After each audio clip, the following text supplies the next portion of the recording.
fait des grosses bulles, on joue au sous-marin. Ah, ce qu'on est bien quand on est dans son bain. Vivifiant, délassant, apaisant, à lire les emballages, les gels douche auraient mille et une vertus. Mais il y a certains mots qu'on ne trouve jamais sur ces packagings, comme irritant ou allergisant. Ça, on le voit jamais. Pourtant, vous allez voir que la plupart des gels douche contiennent des substances qui peuvent être nocives pour la peau. Alors, comment les repérer? Quelles sont les alternatives qui s'offrent à nous? Est-ce qu'il faut revenir, par exemple, au bon vieux savon? Ça fera partie des questions que l'on va poser à nos invités. Vous pouvez évidemment réagir à ce dossier en nous envoyant des messages avec le hashtag de la quotidienne. Et avec nous aujourd'hui, Laurence Wittner. Bonjour. Bonjour. Laurence, qui a son rond de serviette à la quotidienne, évidemment. Oui. Et on rappelle que Je reviens avec plaisir. Et on est ravis de vous accueillir. Et vous êtes cofondatrice et rédactrice en chef de l'Observatoire des cosmétiques et co-auteur du guide des meilleurs cosmétiques aux éditions Médicis paru fin octobre. Avec nous également Alexis Faure. Bonjour. Bonjour. Vous êtes directeur général du laboratoire Cattier. Vous siégez également au sein du conseil d'administration de Cosmébio qui, comme son nom l'indique, labellise les produits de cosmétiques bio. Enfin, on accueille Jeff Renaud. Bonjour. Bonjour. Vous êtes savonnier, créateur de la marque Savon Doux depuis octobre 2012. Vous allez nous expliquer la particularité de ces savons. Vous nous en avez amené doux, quelques, je crois bien, Ouais. quelques exemplaires. On est en plateau. Mais d'abord, que trouve-t-on dans les gels douche? De quels composants faut-il éventuellement se méfier? Réponse dans ce reportage de Géraldine Cornel-Labo. C'est le produit phare de votre salle de bain. Tous les jours, pendant au moins 8 minutes, vous vous enduisez de gel douche. Ça sent bon, ça mousse. En moins de 30 ans, il a détrôné le bon vieux savon. Mais qu'y a-t-il dans ces flacons? Des arômes? Du savon? De l'eau? Je cherche pas à savoir ce qu'il y a dedans. Peut-être pas que des produits si bons que ça pour la peau. Hein. Je sais pas. Hein. C'est sûr que ça vaut pas le savon de Marseille de nos grands-mères, hein, à mon avis. Pour faire son choix, certains sentent les parfums, se laissent séduire par des allégations miraculeuses. Sensuel, tonus, relaxant, d'autres se fient uniquement aux mentions hypoallergéniques ou encore testées dermatologiquement. Et pourtant, là encore, ça ne serait que du marketing. Le terme peau sensible est assez mal encadré. Ça veut la plupart du temps dire qu'il a été formulé avec peu d'ingrédients, peu de parfums, peu de colorants, peu de conservateurs, mais il n'est pas encadré par la législation. Le fait qu'il ait été testé par des dermatologues, c'est bien, mais souvent c'est sur une toute petite série d'une vingtaine de patients et c'est assez peu démonstratif de la qualité du produit. Autre point trompeur du gel douche, ça mousse. Plus il y en a, plus ça lave. Faux et archi-faux. Pour avoir de la mousse, les industriels rajoutent des tensioactifs, comme le sodium laureth sulfate par exemple. Des produits très irritants pour la peau. On n'a absolument pas besoin de mousser pour laver. La mousse, c'est le tensioactif, c'est le produit décapant. On peut très bien aujourd'hui laver sa peau avec des huiles nettoyantes qui respectent le pH et le film hydrolipidique de surface sans faire appel à la mousse. Nous aurions souhaité vous montrer les coulisses de la fabrication des gels douche. Mais les 4 grosses multinationales qui possèdent plus de 15 marques n'ont pas souhaité nous répondre. Alors, très concrètement, dans un flacon de gel douche, il y a en général 1% de parfum, 4% d'épaississant, 15% de tensioactif et 80% d'eau. Et qui dit eau, dit conservateur. Le parabène a été interdit car il était nocif pour la santé, mais il a été remplacé par la méthylisotiazolinone. Un conservateur pointé du doigt par Annick Barbeau, professeure de dermatologie. Nous l'avons rencontrée lors d'un congrès où elle alertait ses confrères sur les risques allergisants de ce produit. Donc vous voyez ici un eczéma des doigts lié à l'utilisation d'un savon qui contient de la méthylisotiazolinone. Un autre exemple beaucoup plus marqué encore d'eczéma, et bien sûr vous pouvez avoir des lésions tout à fait généralisées sur le corps. L'Europe a fait une recommandation pour diminuer l'utilisation de ce conservateur en début d'année. 1 an après, la situation n'a pas changé. On retrouve le méthylisotiazolinone dans nos gels douche, nos crèmes ou encore dans les liquides vaisselle. Un grave problème sanitaire selon la professeure. Lorsque l'on voit qu'un composant pose autant de problèmes, la communauté dermatologique là, se met vraiment un petit peu en colère en disant qu'il faut cesser d'exposer la population à ce conservateur. Donc maintenant, c'est effectivement tolérance zéro pour la méthylisotiazolinone et la supprimer de nos cosmétiques. Mais alors, comment s'y retrouver dans les rayons de supermarché? À Nantes, une start-up a mis en place une application gratuite pour savoir l'impact de son produit sur la santé. Il suffit de scanner le code barre pour avoir une note sur 10. Très simple de se faire un avis dans les rayons. Cette application a demandé 2 ans de collecte de données scientifiques. En tout, 55 000 produits sont référencés. On a une classification pour chaque ingrédient en fonction de risques qui sont éventuellement associés, type perturbateur hormonal, substances cancérigènes. Et la somme de tout ça nous indique la qualité globale du produit en termes de santé.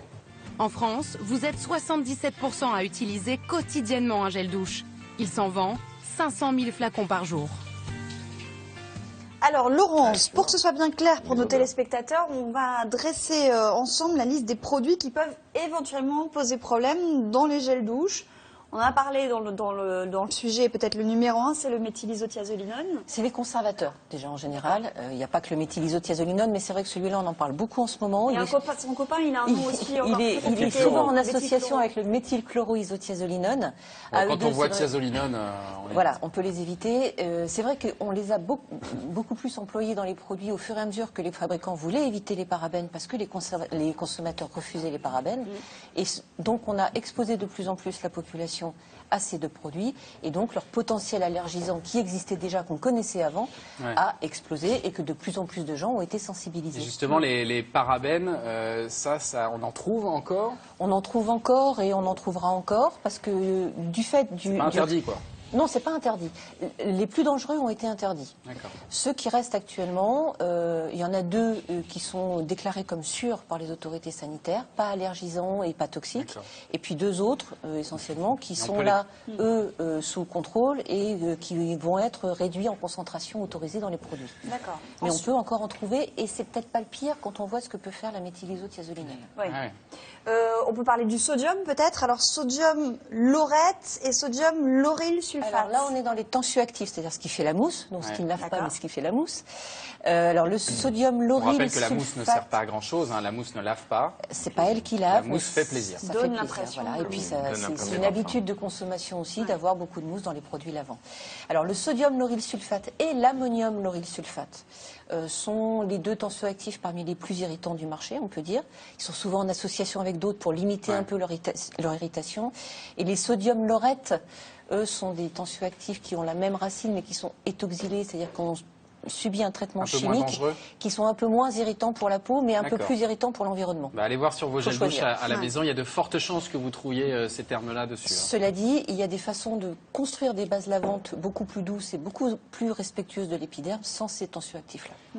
Rapidement, on parle aussi des colorants et des parfums. Alors voilà, après, dans les gels douche, effectivement, ce qui fait le plaisir, ce qui fait acheter, c'est la jolie couleur, le côté nacré et la bonne odeur. Quand on se promène dans un supermarché, bien souvent, il est quoi, gel douche? Je l'ouvre, je le sens. Ah non, ils sont pas bons, je le prends pas. Ah oui, ils sont bons, je le prends.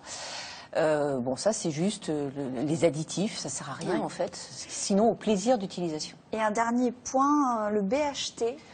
Alors ça, c'est un antioxydant, effectivement, qu'on peut trouver, qui évite le rancissement des corps gras qu'il peut y avoir pour limiter le dessèchement de la peau dans les gels douche. Il est juste suspecté d'être cancérigène, il a à peu près aucune utilité. C'est comme les filtres solaires. Juste suspecté de ça. C'est juste ça. C'est comme les filtres solaires qu'on peut trouver dans un gel douche, pas pour vous éviter le coup de soleil si vous prenez votre douche dehors, simplement pour protéger la couleur, pour protéger le produit, pour protéger les colorants. Simplement, les filtres solaires, mais il y en a qui sont perturbateurs endocriniens, il y en a qui sont allergisants, il y en a qui sont irritants. Enfin, et quand on développe absolument pas utile d'avoir ça sur la peau tous les jours. Quand on développe une allergie à ça, c'est une sensibilité qu'on aura à vie? A priori, oui. C'est-à-dire, sauf si vous arrivez à vous faire désensibiliser par un professionnel, à chaque fois que vous allez être en contact avec la même substance, avec la même molécule, vous allez redévelopper votre allergie. Ça peut se développer à n'importe quel âge. Et ça peut se développer au fur et à mesure de la sensibilisation de votre organisme. Alors là, c'est des eczémas, c'est des boutons, c'est éventuellement des crises d'asthme, voilà. Et ça peut être très handicapant tout au long de la vie. Alexis Faure, vous avez 9 gels douche dans votre gamme. On trouve quel produit? Alors, j'ai envie de dire qu'on trouve différents produits, mais principalement d'origine naturelle, puisque nous, on appartient à Cosmebio, en fait, l'association Cosmebio, qui regroupe les industriels qui souhaitent adhérer à la charte, qui justement, on a parlé des produits dangereux. Ça veut dire que tout ce dont on vient de parler, il n'y en a pas chez vous? Il y en a pas chez nous. En fait, les parabènes, notamment, qui ont été longuement décriés, ne font pas partie de la charte Cosme Bio. Et c'est vrai qu'on essaye de formuler des produits qui sont les plus doux pour la peau. Notamment les gels douche, on est assez proche du pH physiologique et on essaie d'utiliser des produits les plus naturels possibles. Et de toute façon, la charte nous interdit d'utiliser un certain nombre de matières synthétiques. Et c'est parfumé comment? C'est avec des huiles essentielles? Alors, il n'y a pas de parfum synthétique. Justement, la charte Cosme Bio interdit les parfums synthétiques. Donc, c'est principalement des complexes d'huiles essentielles, par exemple. Qui peuvent éventuellement être irritants aussi. Qui peuvent éventuellement être irritants, oui, tout à fait. Allergisants. Allergisants, oui, tout à fait. J'ai regardé sur l'application Noteo dont on a parlé tout à l'heure, ce gel lavant doux. Pour cheveux et corps, y compris pour les bébés. Pour les bébés, oui. Dedans, il y a du benzyl alcool que ne recommande pas du tout Noteo. Vous voyez, ils nous mettent, c'est vraiment à substituer comme produit. Ils vous mettent 7,5 sur 10 en note pour la santé. Comment ça se fait que vous utilisiez ce produit dedans? Alors après ça, il y a des produits qui peuvent être utilisés dans les produits bio. On essaye de toute façon au fur et à mesure. C'est vrai que la charte Cosme Bio est assez stricte. Après ça, elle a été faite il y a 10 ans, donc elle est susceptible d'évoluer. Il y a des matières qui, au fur et à mesure des années, peuvent ressortir comme étant plus ou moins intéressantes Mais ça veut dire que le produit parfait, il n'existe pas vraiment et on a toujours des Il y aura toujours, au fur et à mesure des années, soit des compromis à faire, soit une évolution de la charte, et on s'emploie justement à ce que la charte soit la plus parfaite possible, de toute façon, oui, ça c'est sûr. Jeff Renaud, vous utilisez, vous, encore des gels douche ou pas? Non. Et vos enfants? Alors non plus, mais je leur ai pas imposé.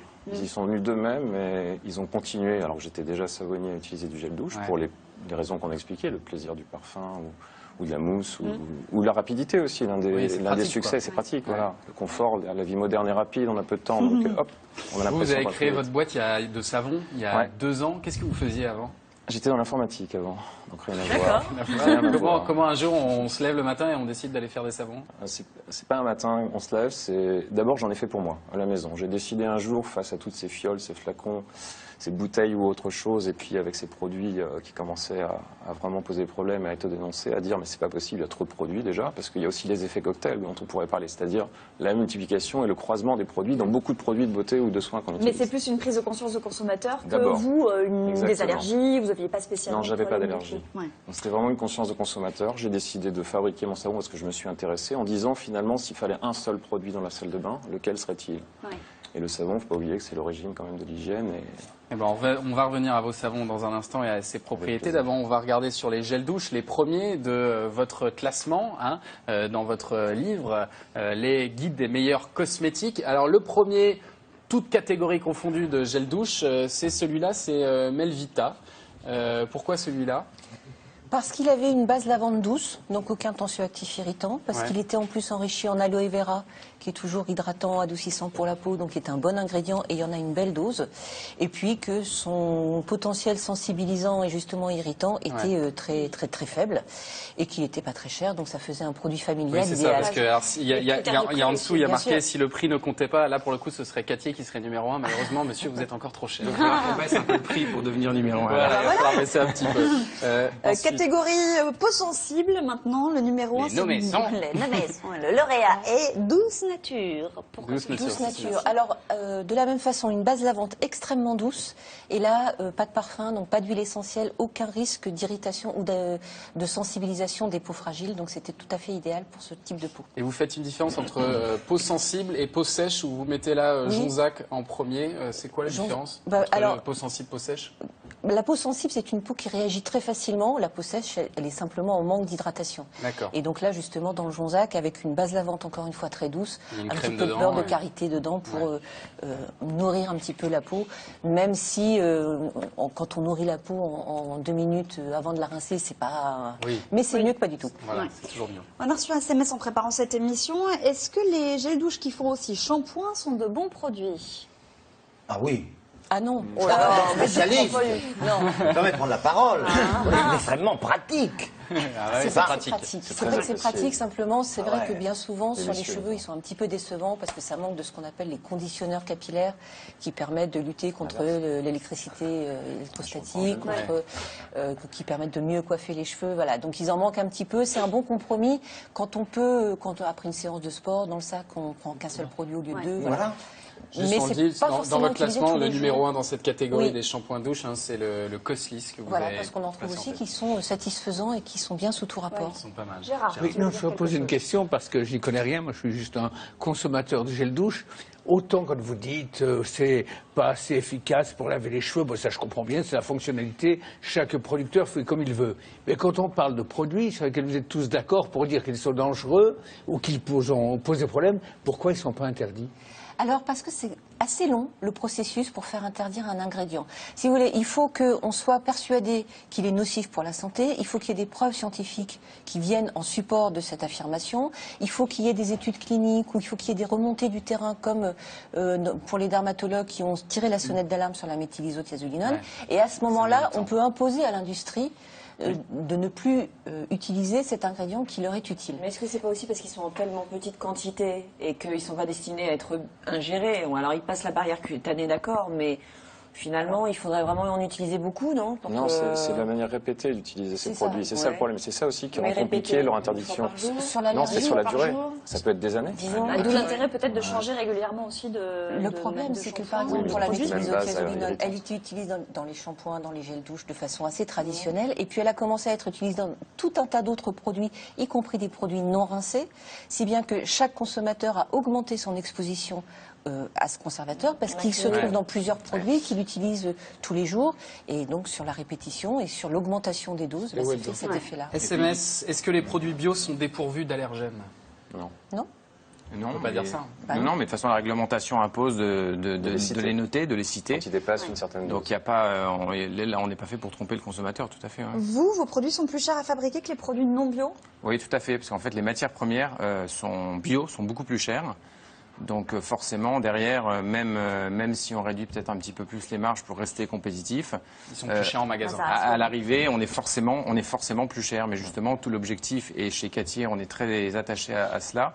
On est là pour proposer des produits, une offre familiale, et donc on fait très attention à justement ce que les prix ne soient pas complètement détachés du conventionnel. Donc vous êtes à combien au-dessus du marché, en moyenne? C'est-à-dire c'est 10%, c'est 15%? C'est plutôt 30, non?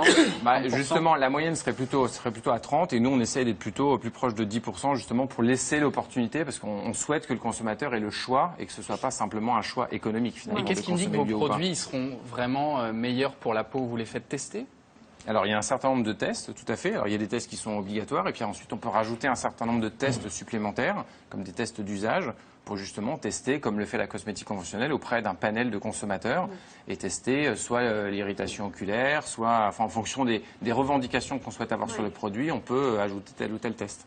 Laurence, en supermarché, il y a moyen de trouver quand même de bons produits? Oui, on peut trouver des formules qui sont tout à fait honorables en supermarché, qui ne contiennent pas trop d'allergènes, qui font attention aux conservateurs qu'ils utilisent. Donc on en trouve, oui, allons-y, rappelez-moi. Voilà. Oui, alors c'est vrai qu'il y a cette marque Adom qui a fait des efforts sur ses formulations, et celui-ci en particulier qui se dit hypoallergénique l'est réellement. Ouais. Donc voilà. Et puis il y avait le Sanex 0%. Oui, alors ça c'était un petit peu voilà. Le Sanex 0%, c'était un petit peu une démarche marketing, c'était zéro parabène, zéro machin. Oui. Mais du coup, ça faisait quand même une formule qui était intéressante pour la peau parce qu'elle était assez neutre, et donc on risquait pas trop ni d'irritation ni de sensibilisation. Est-ce que pour vous, il est préférable d'utiliser du savon que du gel douche? Ça dépend pourquoi. Ça dépend pourquoi. Alors, non, pour laver les mains, pour laver le corps, d'accord. Un savon doux, un savon sur gras, ok. Pour laver le visage ou pour laver les bébés, j'ai plus de réticence.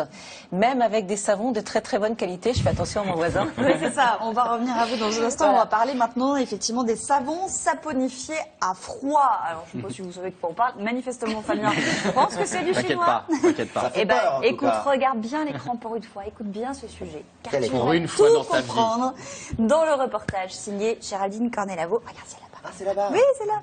Allez, reportage. Perdu dans le Maine-et-Loire, cette écoferme de 27 hectares est le paradis des ânes et de leurs petits.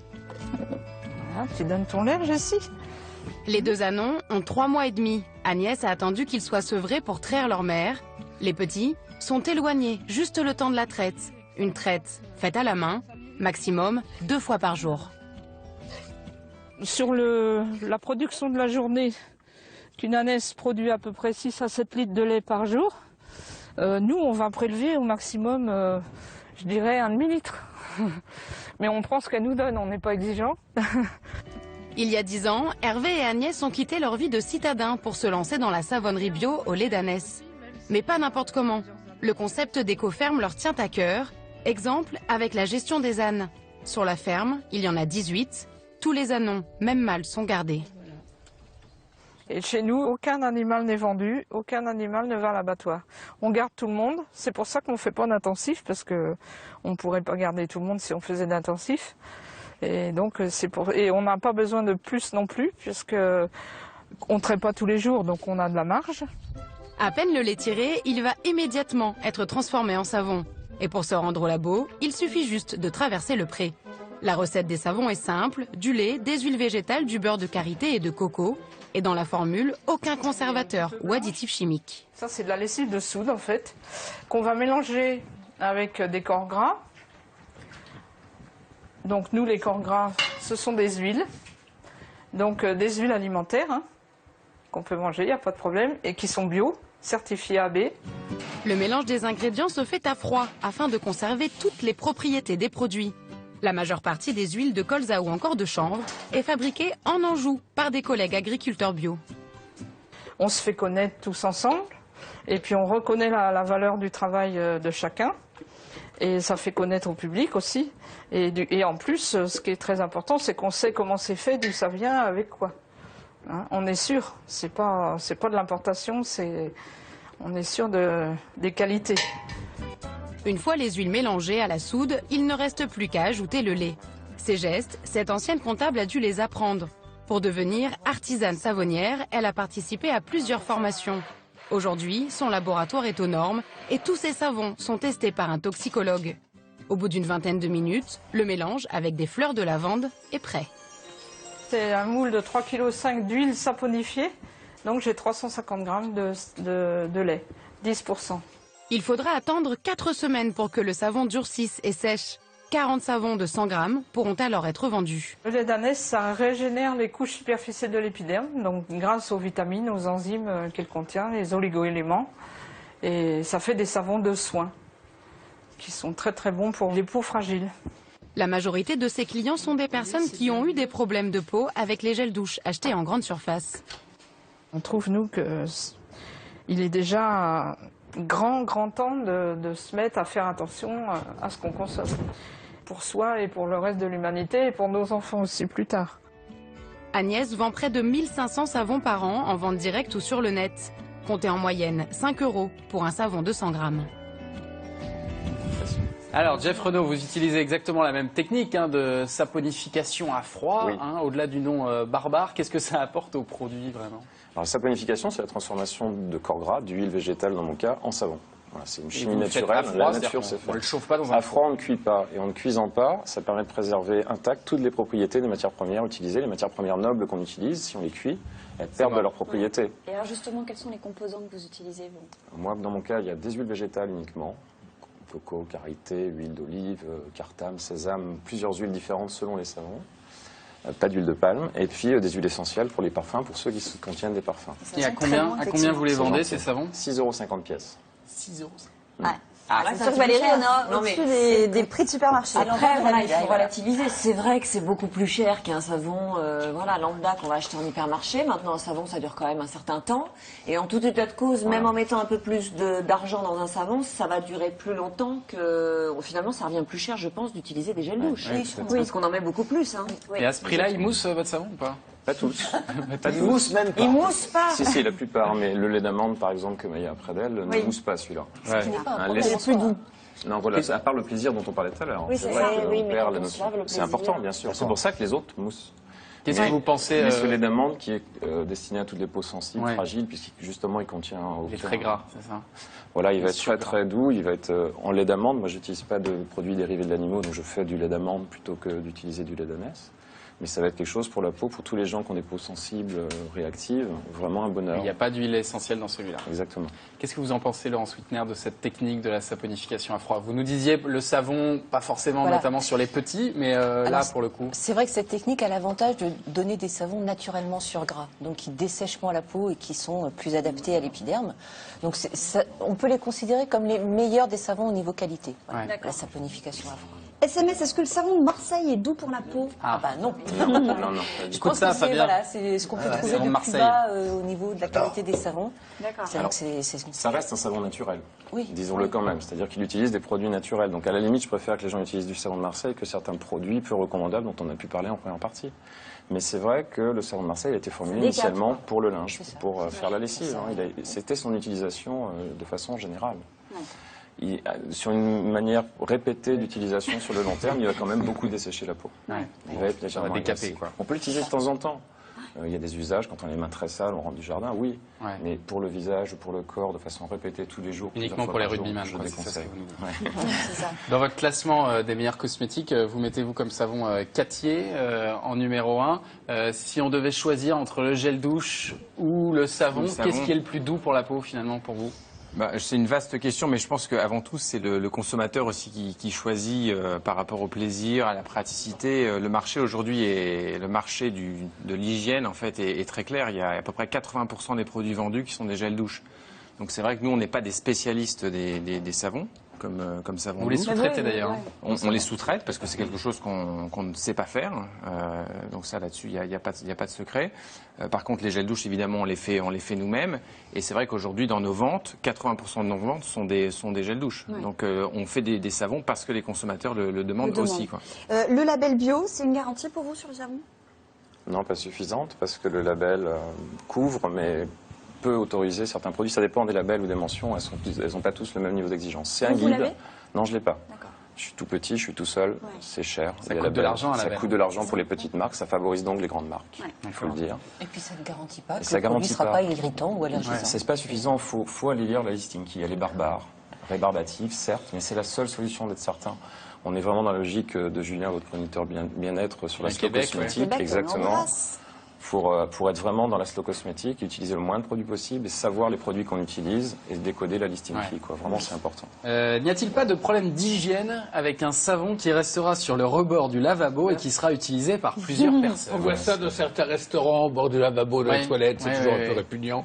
Oui, tu sais où tu avais le savon des écoliers. C'est ça, le savon jaune, là. Alors, oui et non. Non, le savon, non, en lui-même, non. Ce qui est mis en cause parfois, c'est la mousse. Puisque la mousse, on va apporter de l'eau, donc potentiellement développement de bactéries, puisqu'il n'y a pas de conservateur ou d'antibactériens dans les savons. Ça peut causer un développement de faune bactérienne. Ceci dit, on les utilise souvent de manière répétée. La première chose qu'on fait quand on prend un savon, c'est qu'on le passe sous l'eau, qu'on le frotte, et donc on nettoie le surplus éventuel de bactéries qui aura été mis sur le dessus seulement. Donc ça va partir, ça ne va pas être un problème du tout. D'accord. SMS, j'utilise du savon d'Alep liquide. Est-ce une bonne alternative? Moi, je vais répondre sur le liquide. Alors, le savon d'Alep, traditionnellement, si on respecte le stricto sensu, ce serait... Oui, c'est un bon savon. Il est cuit. Il est cuit. Donc, il perd sa glycérine et il perd une partie de ses huiles, mais c'est sans doute un des meilleurs savons naturels qui puisse exister, à part le savon saponifié à froid. Mais liquide, ça pose aussi le problème de potentiellement mettre du conservateur, puisque s'il y a du liquide, il y a de l'eau, donc capacité à développer de la flore bactérienne, donc on va conserver. Et vous pouvez pas puis, faire il y a une bouteille aussi, ce qu'on a oublié de dire sur gel douche, c'est quand même qu'il y a la bouteille, polluant. Bien sûr, qui est on jette beaucoup. On le disait tout à l'heure, la consommation est intense, donc on fait beaucoup de déchets.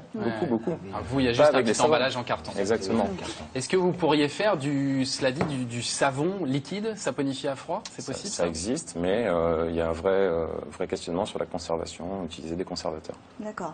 Et pour les enfants, nous demandons par SMS, et les bébés, que faut-il choisir? Moi, j'aurais tendance à choisir un gel lavant pour bébé, bien formulé, c'est-à-dire sans parfum. Chez Cattier, par exemple.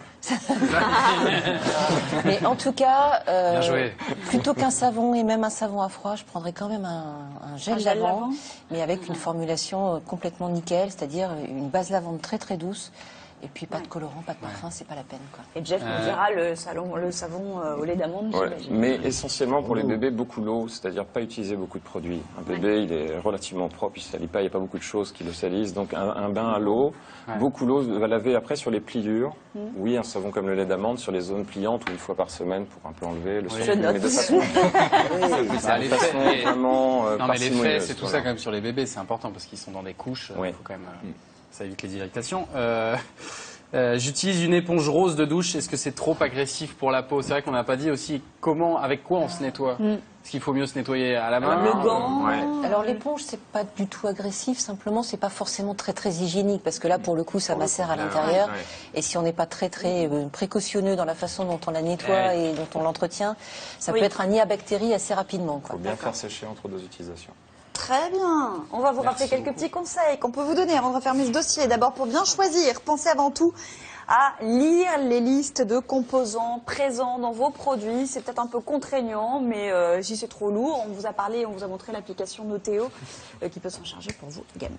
Les gels douche sont composés de 80% d'eau. Ils contiennent donc des conservateurs. Surveillez notamment terribles méthylisothiazolinone, méthylchlorothiazolinone qui sont à éviter tant que possible. C'était presque réussi. Méthylchloro, iso. Ah ouais. C'est ça. C'est difficile. Il y avait presque un sans faute. Ouais. Les colorants, ça, au les Scrabble, parfums, tu cartonnes avec ça. Les colorants, les parfums et les tensioactifs peuvent également être très irritants. Surveillez notamment le sodium lauryl sulfate. Et puis attention, on peut croire que le savon sera moins allergisant, mais il peut être très agressif pour la peau. Privilégiez donc, si possible, la saponification à froid qui préserve toutes les qualités hydratantes du savon, même s'il préserve un petit peu moins votre portefeuille. Merci beaucoup d'être venu sur ce plateau et merci à Rebecca Chapelle qui nous a aidé à préparer ce dossier.